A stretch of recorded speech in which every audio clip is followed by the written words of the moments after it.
Subscribe કરો એ high news India ચેનલને, પછી યુટ્યુબ એપ પર બેલ આઇકોનનું બટન દબાવો અને નિહાળો એ high news India channel. Audio Jungle. Bharat પાકિસ્તાનના યુદ્ધના સમાચારો વચ્ચે દરિયાઈ વિસ્તાર એવા ઓખા બેટ, દ્વારકા અને દ્વારકામાં સુરક્ષા સઘન બનાવાઈ છે. અરબી સમુદ્ર નજીક આવેલ ઓખા બેટ દ્વારકામાં ગત રાતે સ્વયંભૂ બ્લેકઆઉટ કરાયું હતું તથા જગત મંદિર દ્વારા અને દરિયાઈ કાંઠે સુરક્ષા વધારાઈ હતી. સમુદ્ર સહિત અનેક દ્વારકા નજીકના અનેક દરિયાઈ વિસ્તારો નજીક ઇન્ડિયન નેવી અને કોસ્ટગાર્ડ દ્વારા સતત પેટ્રોલિંગ કરવામાં આવી રહ્યું છે. આખી રાત્રિએ તમામ બજારોમાં લોકો દ્વારા સ્વયંભૂ બ્લેકઆઉટ બાદ સમગ્ર દ્વારકા પંથકમાં જનજીવન રાબેતા મુજબ ચાલી રહ્યું છે. ભારત અને પાકિસ્તાન વચ્ચે યુદ્ધની સ્થિતિ યથાવત છે. શુક્રવારે ચંદીગઢ અને અંબાલામાં હવાઈ હુમલાનું એલર્ટ જાહેર કરવામાં આવ્યું છે. ચંદીગઢમાં આર્મીની વેસ્ટર્ન કમાન્ડ છે. NIA ઓફિસ પણ ત્યાં જ છે. અંબાલામાં એક એરફોર્સ સ્ટેશન પણ છે. રાજસ્થાનના જેસલમેરમાં પાકિસ્તાન સરહદથી 20 કિલોમીટરની અંદર આવેલા ગામડાઓ ખાલી કરવામાં આવી રહ્યા છે. જેસલમેર એક લશ્કરી સ્ટેશન છે અને પાકિસ્તાન બોર્ડરનો 500 કિલોમીટરનો ભાગ એની બાજુમાં છે. સંરક્ષણ પ્રધાન રાજનાથસિંહે સાઉથ બ્લોકમાં ઉચ્ચસ્તરીય બેઠક યોજી હતી. Chief of defence staff CDS general Anil ચૌહાણે સાઉથ બ્લોક ખાતે નૌકાદળના વડા એડમિરલ દિનેશ કે Tripathi, army chief general Upendra Trivedi, વાયુસેનાના વડા એર ચીફ માર્શલ FPC અને સંરક્ષણ સચિવ RK સિંહ સાથે સમીક્ષા બેઠક યોજી હતી. ભારત પાકિસ્તાન વચ્ચેના તણાવના પગલે ગુજરાત સરકારે રાજ્યની સુરક્ષા વ્યવસ્થાને મજબૂત કરવા માટે ઉચ્ચ સ્તરીય પગલાં લીધા છે. આજે મુખ્યમંત્રી ભૂપેન્દ્ર પટેલની અધ્યક્ષતામાં ગૃહ રાજ્યમંત્રી હર્ષ સંઘવીની ઉપસ્થિતિમાં એક મહત્વની બેઠક યોજાઈ હતી. આ બેઠકમાં આર્મી, નેવી, એરફોર્સ અને કોસ્ટગાર્ડના ઉચ્ચ અધિકારીઓએ ભાગ લીધો હતો. બેઠક દરમિયાન રાજ્યની સીમાઓ પર ગોઠવાયેલી સુરક્ષા વ્યવસ્થાની વિગતવાર સમીક્ષા કરવામાં આવી હતી. ગૃહ રાજ્યમંત્રી હર્ષ સંઘવીએ જણાવ્યું હતું કે રાજ્યની સીમાઓ પર સંપૂર્ણ સુરક્ષા ગોઠવવામાં આવી છે અને જિલ્લા વહીવટી તંત્રએ પૂર્ણ તૈયારીઓ કરી લીધી છે. તેમણે નાગરિકોને અફવાઓ અને ખોટા મેસેજ પર ધ્યાન ન આપવા અપીલ કરી હતી. સોશિયલ મીડિયા પર દેશ વિરોધી અને સેનાનું મનોબળ તોડનારી પોસ્ટ અને લખાણો સામે ગુજરાત સરકારે કડક વલણ અપનાવ્યું છે. ગૃહ વિભાગે આવી પોસ્ટ કરનાર 4 વ્યક્તિઓ સામે FIR દાખલ કરી છે અને આવા તત્વો પર સતત નજર રાખવામાં આવી રહી છે. હર્ષ સંઘવીએ ચેતવણી આપતા કહ્યું હતું કે દેશ વિરોધી પ્રવૃત્તિઓમાં સામેલ કોઈપણ વ્યક્તિને છોડવામાં નહીં આવે. નાગરિકોને સોશિયલ મીડિયા પર કોઈપણ પોસ્ટ કે લખાણ શેર કરતા પહેલા તેની સત્યતા ચકાસવા અને જિલ્લા વહીવટી તંત્ર દ્વારા આપવામાં આવતી સાચી માહિતી પર ભરોસો રાખવા જણાવ્યું હતું. ગૃહ વિભાગે સ્પષ્ટ કર્યું છે કે રાજ્યની સુરક્ષા અને શાંતિ જાળવવા માટે તમામ જરૂરી પગલાં લેવામાં આવશે.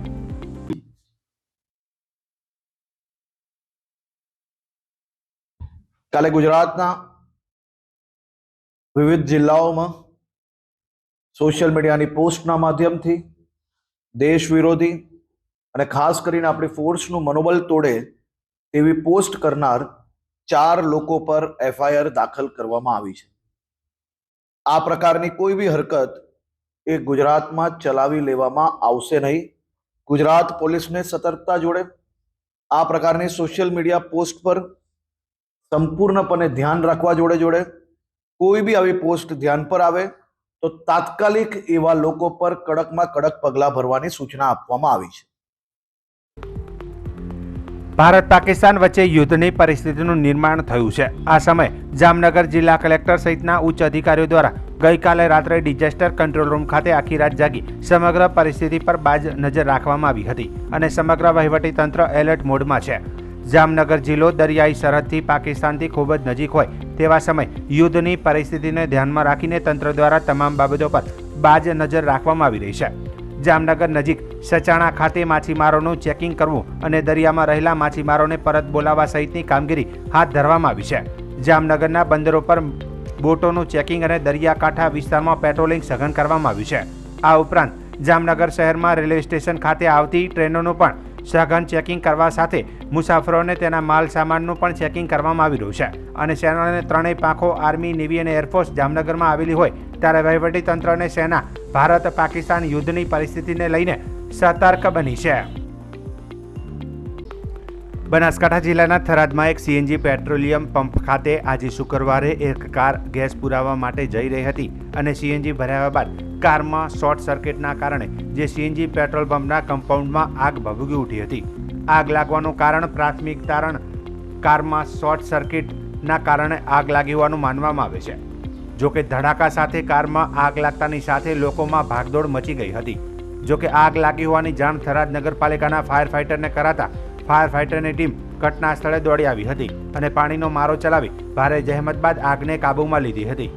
જોકે ગાડી માલિકે મીડિયા સાથેની વાતચીતમાં જણાવ્યું હતું કે સીએનજી ભરાવીને કારને ચાલુ કરતાની સાથે બ્લાસ્ટ સાથે આગ લાગી ગઈ હતી. વધુમાં જણાવતા કહ્યું હતું કે સીએનજી પેટ્રોલ પંપ પર કામ કરતા કર્મચારીઓને ફાયર બ્રિગેડ એટલે કે અગ્નિશામક યંત્ર પણ ઉપયોગ ન કરતા હોવાના ગંભીર આક્ષેપો કર્યા હતા. જેવો હું સીએનજી ભરાયો મારી ગાડીમાં એવો સેલ મારે ને એવી સીધી બ્લાસ્ટ થઈ ગઈ અને પેલા જે કર્મચારી હતા ને એમને ફાયર બ્રિગેડનો બાટલો બી ખોલતા નહોતો આવડતો. એવા કર્મચારી રાખીને તમારે કોમ શું કરવાનું? બનાસકાંઠા જિલ્લાના થરાદ ખાતે મહારાણા પ્રતાપની 485મી જન્મ જયંતિની ઉજવણી કરવામાં આવી હતી. આ ઉજવણીમાં સમગ્ર વાવ, થરાદ અને સોઈ ગામના રાજપૂત સમાજ અને યુવા વર્ગ તેમજ દરેક સમાજના યુવાનો, ભાઈઓ અને વડીલો મળી મહારાણા પ્રતાપના જન્મદિવસની ઉજવણી કરી હતી. તેમણે સમગ્ર જીવન દરમિયાન ધર્મને રક્ષા કાજે બલિદાન આપી તેવા વીર મહાપુરુષ જન્મ જયંતિની ભવ્ય ઉજવણી કરી સમગ્ર પંથકના લોકોએ તેમના ચરણોમાં વંદન કર્યું હતું. આજે થરાદ નગર ખાતે મહારાણા પ્રતાપની 485મી જન્મ જયંતિની ઉજવણી કરવામાં આવી. સમગ્ર વાવ, થરાદ, સોઈગામ વિસ્તારનો રાજપૂત સમાજ અને દરેક સમાજના યુવાનો, ભાઈઓ, વડીલો સાથે મળી અને મહારાણા પ્રતાપના આ પવિત્ર જન્મદિવસની ઉજવણી કરવામાં આવી છે. પોતાના જન્મભૂમિ માટે, પોતાની આન બાન અને શાન માટે જેમણે પોતાની જીવનની જીવનની જેમણે બલિદાન આપ્યું, આહુતિ આલી અને ધર્મને રક્ષિત કર્યું એવા વીર મહાપુરુષની આ જન્મજયંતિ નિમિત્તે સમગ્ર પંથક એમના ચરણોમાં વંદન કરે છે. ઓપરેશન સિંદૂર બાદ ભારત અને પાકિસ્તાન સરહદે તણાવ વધી રહ્યો છે. પહેલગામ આતંકી હુમલાનો ભારતીય સેનાએ જડબાતોડ જવાબ આપ્યા બાદ પાકિસ્તાન દ્વારા સતત 15 દિવસથી જમ્મુ કાશ્મીરમાં સીઝ ફાયર ઉલ્લંઘન તેમજ સતત ફાયરિંગ કરવામાં આવી રહ્યું છે. ભારતીય સેના પર જડબાતોડ જવાબ આવી રહ્યો છે. ગત મોડી રાત્રે પાકિસ્તાન દ્વારા ભારતની પશ્ચિમી સરહદો તેમજ જમ્મુ કાશ્મીરના વિવિધ વિસ્તારોમાં મિસાઇલનો હુમલો કરવામાં આવ્યો હતો. ભારતીય સેનાએ સતવારી, શાંબા, આરેસપુરા અને આર્નિયા પર નિશાન સાધતી 8 પાકિસ્તાની મિસાઇલોને અટકાવી તોડી પાડી હતી. આ સાથે જ શાંબા સેક્ટરમાં ગત મોડી રાત્રે આતંકીઓએ ઘૂસણખોરીનો પ્રયાસ કર્યો હતો, જેમાં બીએસએફે 8 અને 9 મેની મધ્યરાત્રિએ બીએસએફે મોટી કાર્યવાહી કરી 7 આતંકવાદીઓને ઠાર માર્યા છે. પાકિસ્તાન સાથેની તણાવભરી સ્થિતિ વચ્ચે આજે ગુજરાતના મુખ્યમંત્રી ભૂપેન્દ્ર પટેલે સ્ટેટ ઇમરજન્સી ઓપરેશન સેન્ટર ખાતે તાકીદે બેઠક બોલાવી છે. તેમાં રાજ્યના મુખ્ય સચિવ પંકજ જોશી અને મહેસૂલ વિભાગના અધિક સચિવ જયંતિ રવિ સહિત સંબંધિત જિલ્લાઓના વહીવટી વડાઓ અને પોલીસ અધિકારીઓ હાજર રહ્યા હતા. રાજ્યના સરહદી વિસ્તારોના વહીવટી તંત્ર સાથે મુખ્યમંત્રીએ વિડીયો કોન્ફરન્સના માધ્યમથી જોડાયા હતા. તો coast guard, BSF, Gujarat frontier DG પણ આ બેઠકમાં હાજર રહ્યા હતા. સંવેદનશીલ અને અતિ સંવેદનશીલ જિલ્લાઓની સુરક્ષાની મુખ્યમંત્રીએ સમીક્ષા કરી હતી. તો પ્રધાનમંત્રી નરેન્દ્રભાઈ મોદીએ રાજ્યના મુખ્યમંત્રી ભૂપેન્દ્ર પટેલ સાથે ફોન પર સરહદી પરિસ્થિતિ અંગે ચર્ચા કરી હતી. મુખ્યમંત્રી ભૂપેન્દ્ર પટેલે સોશિયલ મીડિયા એક્સ પર આ જાણકારી શેર કરતા લખ્યું કે પ્રધાનમંત્રીએ સરહદ પર સર્જાયેલી પ્રવર્તમાન તણાવની સ્થિતિમાં સરહદી રાજ્ય તરીકે ગુજરાતની સજ્જતા તથા રાજ્ય સરકાર દ્વારા હાથ ધરાયેલા આગોતરા આયોજનની વિગતો મેળવી આ સંદર્ભમાં જરૂરી માર્ગદર્શન આપ્યું હતું. ખાસ કરીને પાકિસ્તાની સરહદ સાથે જોડાયેલા કચ્છ, બનાસકાંઠા, પાટણ અને જામનગર જેવા સંવેદનશીલ જિલ્લાઓમાં નાગરિકોની સુરક્ષા સલામતીના રાજ્ય સરકાર દ્વારા લેવાયેલા પૂરતા પગલાઓ અંગે પણ તેમણે વિગતો મેળવી હતી. મુખ્યમંત્રી ભૂપેન્દ્ર પટેલની અધ્યક્ષતામાં રાજ્ય સરકારની એક મહત્વની બેઠક મળી હતી, જેમાં ગૃહ રાજ્ય મંત્રી હર્ષ સંઘવી ઉપરાંત એરફોર્સ, કોસ્ટગાર્ડના અધિકારીઓ ઉપસ્થિત રહ્યા હતા. આ બેઠકમાં મુખ્યમંત્રીએ સીમાઓ પર તૈનાત સુરક્ષા અંગે સમીક્ષા કરી હતી. બીજી તરફ નાગરિકોને કોઈ અફવા ન ફેલાવવા અને ફેક મેસેજ પર ધ્યાન ન આપવા માટે કહેવામાં આવ્યું છે. આ સાથે જ સોશિયલ મીડિયા નેટવર્કથી સેનાનું મનોબળ તોડતા લખાણો અને પોસ્ટ કરનારા તત્વો સામે 4 લોકો સામે એફઆઈઆર દાખલ કરવામાં આવી છે. સ્ટેટ ઇમરજન્સી સેન્ટર પર રાજ્યના તમામ વિભાગો, સરહદી જિલ્લાઓ, સેનાના અધિકારી, બીએસએફના અધિકારી, કોસ્ટગાર્ડ, નેવી, એરફોર્સના સૌ અધિકારીઓ જોડે એક મહત્વની સંકલન બેઠકનું આયોજન કરવામાં આવ્યું હતું. ફોર્સિસને રાજ્ય સરકાર થકી જે કંઈ કામગીરી કરવાની હોય છે તેમાં કોઈ બી પ્રકારની કોઈ કમી ના રહે એ માટે મુખ્યમંત્રીશ્રીએ આજે બધા જ વિભાગો જોડે આખું આંકલન બી લીધું અને સાથે સાથે સૌ ફોર્સીસને સંકલન દરમિયાન નાની મોટી કોઈ બી તકલીફ હોય, જે સિવિલિયન્સ તરફથી મદદની જરૂર હોય, આ બધી જ વાતોની ચર્ચા આ બેઠકની અંદર કરવામાં આવી છે. સિવિલિયન્સ કોઈ બી પ્રકારે કોઈ બી અફવાઓથી ડરવાની જરૂર નથી. સંપૂર્ણ સાચી માહિતીઓ એ ડિસ્ટ્રિક્ટ એડમિનિસ્ટ્રેશન દ્વારા સમયાંતરે સૌ લોકોને જરૂર લાગશે ત્યારે પહેલેથી જ જણાવવામાં આવશે. આપ સૌને માત્ર એટલી વિનંતી છે કે ડિસ્ટ્રિક્ટ એડમિનિસ્ટ્રેશન દ્વારા કોઈ બી માહિતી આપવામાં આવે તો એને સંપૂર્ણપણે પાલન કરજો. કાલે ગુજરાતના વિવિધ જિલ્લાઓમાં સોશિયલ મીડિયાની પોસ્ટના માધ્યમથી દેશ વિરોધી અને ખાસ કરીને આપણી ફોર્સનું મનોબળ તોડે તેવી પોસ્ટ કરનાર 4 લોકો પર FIR દાખલ કરવામાં આવી છે. આ પ્રકારની કોઈ બી હરકત એ ગુજરાતમાં ચલાવી લેવામાં આવશે નહીં. ગુજરાત પોલીસને સતર્કતા જોડે આ પ્રકારની સોશિયલ મીડિયા પોસ્ટ પર સંપૂર્ણપણે ધ્યાન રાખવા જોડે કોઈ બી આવી પોસ્ટ ધ્યાન પર આવે તો તાત્કાલિક એવા લોકો પર કડકમાં કડક પગલાં ભરવાની સૂચના આપવામાં આવી છે. ભારત પાકિસ્તાન વચ્ચે યુદ્ધની સ્થિતિ અને અતિ સંવેદનશીલ ચાલી રહી છે, ત્યારે ગુજરાતનો બનાસકાંઠા જિલ્લો બોર્ડર નજીક હોવાના કારણે હાઈ એલર્ટ પર છે. ત્યારે યુદ્ધ જેવા માહોલને લઈને યે ન્યૂઝ ઇન્ડિયાની મીડિયા ટીમ બનાસકાંઠાના ભારત પાક સરહદે આવેલા રાગાનેસડા ગામે પહોંચ્યું હતું, જેમાં સરહદી વિસ્તારમાં વસવાટ કરતા લોકોએ જણાવ્યું હતું કે મિસાઇલના ડરથી રાત્રે લાઇટ બંધ રાખીએ છીએ અને ડર તો એવો લાગે છે કે જમતા પણ નથી. સાહેબ જમીન રોવા રવાય ચમચમથી ઝૂંપડો નથી, ઓરડા નથી, રહેવાનો કોઈ સહારો નથી, અમારે પાણીની તકલીફ છે. યુદ્ધ થાય તો કેવી પરિસ્થિતિ? તો અમારે દોડવાનું થાય. કઈ રીતના રાત કાઢો છો? રાત તો બેહીને કાઢે સાહેબ. સરકારના કોઈ અધિકારીઓ આવે તો ના, કોઈ નથી આવે. શું માંગ છે તમારી? માલ છે, ભેંસો હોય સાહેબ. અત્યારે લાગે રાત્રે ડર લાગે? રાતને ડર લાગે જ નહીં. રાતને કેમ ન લાગે? ના, બંધ, બધા બંધ. શું નામ તમારું? રમેશભાઈ, રમેશજી મણાજી. શું નામમાં તમારું? ચંપા. હાલ બીક લાગે ખરી? હે? હાલ બીક લાગે ખરી તમને? હવે ઘણા લાગે બીક. હા, દાડે બીક લાગે, રાતે બીક લાગે. શું કરવાનું મારે? શું કારણથી? હે? શું કારણથી બીક લાગે છે? કેમ બીક લાગે છે? બીક લાગે, લડાઈનું બધું હેડેરી બીક લાગે ને. અમને શેનો સહારો કશું કોઈ છે નહીં. આ ઘરોમાં કોઈ ઠકોણું નથી. ઝૂંપડી છે, ઝૂંપડી વાળું કોઈ નહીં, તાળો નહીં, બીજું શેમાં રહેવાનું? ડરીને દાવાનું ચમ. હે? બોર્ડર કેટલી નજીક છે આપણે? બોર્ડર આજે નજીક હતી ને હોયથી. હવે રાતના ગોળા બંધ કરે હતા?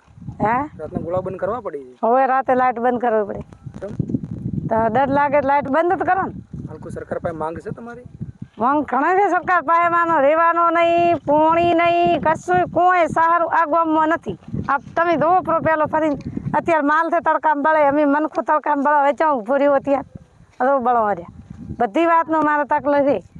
અને એમાં હવે મહિનો ભર્યા આવીને બહાર જાઓ મજૂરી કરવા, મહિનો ભર્યા ઘરે આવો તો મને તો એમાં આ હોળી હતી આ લડાઈને એટલે વેચાણ થાવ.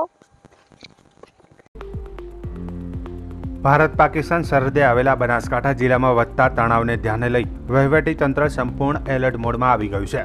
જિલ્લા કલેક્ટર, જિલ્લા પોલીસ વડા, જિલ્લા વિકાસ અધિકારી સહિતના વરિષ્ઠ અધિકારીઓએ સરહદી સુરક્ષા અને જનતાની સલામતી માટે બેઠકો યોજી વ્યાપક આયોજન કર્યું છે. સરહદી વિસ્તારોમાં સુરક્ષા વધારવા વિવિધ યોજનાઓ તૈયાર કરવામાં આવી છે. જો પરિસ્થિતિ વધુ વણસે તો તેનો સામનો કરવા ઇમરજન્સી હેલ્થ સેન્ટર, ડોક્ટરોની ટીમ, પેરામેડિકલ સ્ટાફ અને અન્ય જરૂરી વ્યવસ્થાઓ સજ્જ કરવામાં આવી છે. હાલમાં સરહદી વિસ્તારોમાં સિવિલિયનની અવરજવર પર પ્રતિબંધ મૂકવામાં આવ્યો છે અને પોલીસ દ્વારા સરહદી ગામોમાં સતત પેટ્રોલિંગ કરવામાં આવી રહ્યું છે. વહીવટી તંત્ર દ્વારા પરિસ્થિતિ પર ચાંપતી નજર રાખવામાં આવી રહી છે. જરૂર પડે તો સરહદી ગામોને ખાલી કરાવવાની પરિસ્થિતિ માટે પણ સંપૂર્ણ આયોજન કરવામાં આવ્યું છે, જેમાં લોકોને સુરક્ષિત સ્થળે ખસેડવાની વ્યવસ્થા અને જરૂરી સુવિધાઓનો સમાવેશ થાય છે. જિલ્લા કલેક્ટરે જણાવ્યું હતું કે સુરક્ષાની દ્રષ્ટિએ તમામ જરૂરી પગલાં લેવામાં આવ્યા છે અને નાગરિકોને અફવાઓથી દૂર રહી વહીવટીતંત્રને સહકાર આપવાની અપીલ કરવામાં આવી છે. આ તમામ પગલાંથી સરહદી વિસ્તારોમાં સ્થિતિ નિયંત્રણમાં રાખવા અને જનતાની સલામતી સુનિશ્ચિત કરવા વહીવટીતંત્ર સંપૂર્ણપણે સજ્જ છે. કયા પ્રકારની કામગીરી છે તે હાલ કરવામાં આવી? બનાસકાંઠા જિલ્લો જે છે એ પાકિસ્તાન સરહદને અડીને આવેલો જિલ્લો છે. પોલીસ દ્વારા જે છે એ સતત ગામડાઓ સરહદ સાથે જોડાયેલા છે તે સતત પેટ્રોલિંગ કરવામાં આવી રહ્યું છે. અમે લોકો વ્હીકલ ચેકિંગ બી કરી રહ્યા છે. પરંતુ હું ચેનલના માધ્યમથી દરેક નાગરિકોને જણાવવા માંગીશ કે ખોટી અફવાથી દરેક નાગરિકો દૂર રહે છે. કોઈ પણ પેનિક થાય એવી કોઈ સિચ્યુએશન નથી. દરેક વસ્તુ જે છે એ અંડર કંટ્રોલમાં છે અને પોલીસ ઉપર અને તમામ બાકી એજન્સી ઉપર વિશ્વાસ રાખે. કોઈ પણ એવી પરિસ્થિતિ હશે તો મેં સૌથી પહેલાં આપણા જ ચેનલના માધ્યમથી લોકોને જણાવીશું. હાલમાં પરિસ્થિતિ ખૂબ શાંત છે. લોકો કોઈ પેનિકમાં ના આવે. જો કોઈ પણ બ્લેકઆઉટનો મેસેજ મળે છે તો બ્લેકઆઉટનો મેસેજ એટલા ગામડાઓ પૂરતો હોય છે, તે માત્ર પ્રિકોશન માટેનો હોય છે, તકેદારી માટેનો હોય છે, જેથી કરીને કોઈ પણ પરિસ્થિતિમાં કોઈ પણ નાગરિકોએ ગભરાવું નહીં. પોલીસ તરીકે અમે અને તમામ બાકીની એજન્સીઓ પોતાનું કામ કરી રહી છે. Thank you. જય હિન્દ. ગઈકાલે રાત્રે તો પરિસ્થિતિને જોતા અને જે સૂચના મળી હતી તે મુજબ બ્લેકઆઉટનું પાલન કરવામાં આવ્યું હતું. આગળ પણ જે પણ પરિસ્થિતિ ઊભી થાય અને જે સૂચના મળે તેને અનુલક્ષીને બ્લેકઆઉટ સંદર્ભમાં કાર્યવાહી કરવામાં આવશે. સરહદી વિસ્તારના કોઈ એરિયામાં કોઈ બંકર કે એવું કે બનાવવાનું કે કોઈ એની કે વ્યવસ્થા? હાલમાં BSF દ્વારા જે પણ એમના બંકર્સ અને એ છે એનો ઉપયોગ કરવામાં આવી રહ્યો છે. ટુરિઝમ ચાલુ રહેશે? નળેશ્વરી માતાના મંદિરે જો કોઈને દર્શન કરવા હોય તો તે ચાલુ છે. આ સિવાય નડાબેટ ટુરિઝમના સંદર્ભમાં તમામ સાઇટો હાલ પૂરતી બંધ કરવામાં આવી છે. વિસ્તારના જે ગામો છે એમાં જે આપણા પેરામિલિટરી ફોર્સ છે એમના માટે પણ ઇમરજન્સીમાં જે મેડિકલ સુવિધાનું અલગથી સેન્ટર ઊભું થાય તેવી પણ અત્યારે વ્યવસ્થા ચાલી રહી છે. આ ઉપરાંત જે પણ આરોગ્ય કેન્દ્રો છે, જે પણ હોસ્પિટલ છે એ પણ તમામ મેડિકલ સુવિધાથી સજ્જ છે. આ ઉપરાંત જે મેડિકલ એસોસિએશન છે તેમને પણ સાથે રાખી અને ઇમરજન્સીની સિચ્યુએશનમાં જે ખાનગી ડૉક્ટરો અને હોસ્પિટલો પણ સહયોગ કરે એ માટેના પણ પ્રયત્નો હાલમાં ચાલી રહ્યા છે. જે ગામો છે એ ગામોમાં જો ઇમરજન્સીની પરિસ્થિતિ ઊભી થાય તો ઇવેક્યુએશન કરવાનું થાય, આ માટેનો સંપૂર્ણ ઇવેક્યુએશન પ્લાન જિલ્લા વહીવટીતંત્ર દ્વારા બનાવવામાં આવ્યો છે. તેમને ક્યાં ખસેડવામાં આવે, ખસેડ્યા બાદ એમની જે ભોજન અને એની સુવિધા છે, એમને કયા ટ્રાન્સપોર્ટના માધ્યમથી ખસેડવામાં આવે, તે તમામ જે પ્લાન છે એ હાલમાં બનાવી લેવામાં આવ્યો છે.